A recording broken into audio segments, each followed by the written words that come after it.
new surreal psychological thriller and it's starring Nicolas Cage. You want to know how it went? Let's go. But before we get into that, if you're new here, my name is Everything Jackie. As everybody knows, I love horror. And if you love horror too, click the like, share, and comment. The psychological thriller I'm talking about is The Surfer. And thanks to Pixel Media, I actually got a screener for this one and I checked it out today. And oh boy, was I surprised. In this movie, Nicolas Cage plays a character that wants to take his son back to his hometown in Australia. Now, this particular beach is right in front of a property that he plans on buying to try to get his family back together. So him and his wife, they're going through a separation and he's just trying to keep his family unit together. So he feels by having this one connective surf with his son, not only can he possibly bring his son closer to him, but he's going to buy this house and you can see the house wonderfully from the surfing area.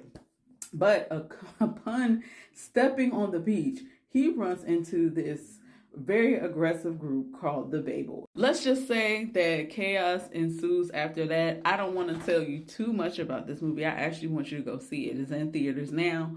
But I will say that this story is completely unhinged. I swear I felt so many emotions while watching this movie.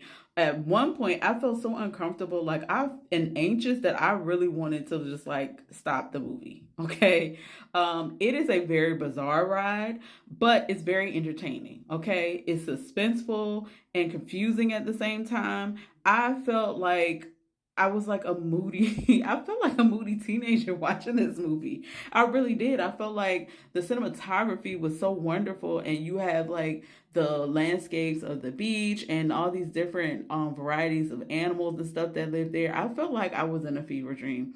At some point during the movie, I wasn't even sure if the protagonist, like Nicolas Cage's character, was really sure about who he was, and I wasn't sure either.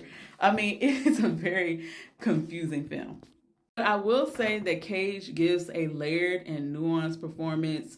And I think it gives us a good explanation to this created predicament that he puts himself in.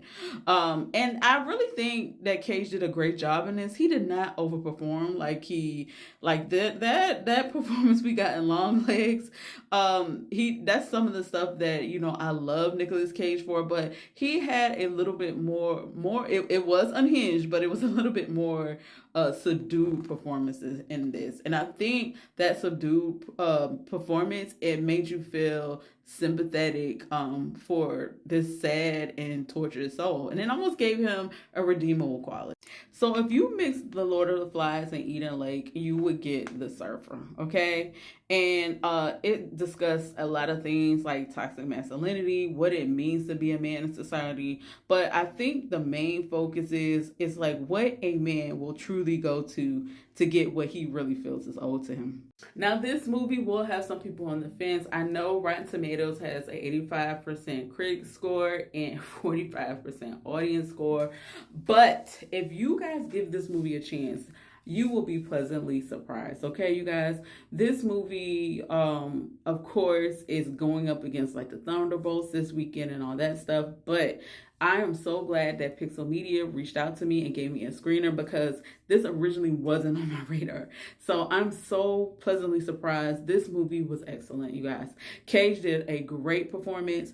It has a lot of good tension, and it is a character study on what things are like for men and how sometimes they can use toxic masculinity as a form of therapy. Yeah, scary, right? If you guys like this one, let me know down in the comments. If you've seen it or you want to watch it, let me know in the comments. And thank you again for the screener, Pixel Media. And what do I always ask you guys to do? Stay spooky, and I'll see you guys later.